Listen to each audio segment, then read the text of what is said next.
News. Ramzan महिन्यानिमित्त Yavatmal शहरातील कळंब चौक आकर्षक रोषणाईने उजळले। सध्या रमजान महिना सुरू असून मुस्लिम बांधवांनी रोजा ठेवला। अशातच यवतमाळ शहरातील कळंब चौकात ईद इफ्तारी निमित्त मुस्लिम बांधव नमाज पढून एकत्र येतात व गळे भेट घेतात।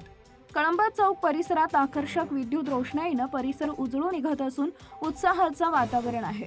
सगळे मुस्लिम कलम चौकात इथे येत उपस्थित मान्यवर शकील बागवान, मुन्नो, वसीम कुरेशी, साहिल खान, आरिफ खान, मोहम्मद आसिफ, साबिर बाबा, इरफान दबंग, फैसल बेग हाजी, वार्षिक आणि मुस्लिम समाजाचे मित्रमंडळी उपस्थित होते। प्रतिनिधी Shyam Bansod. Subscribe now and press the bell icon. Never miss an update.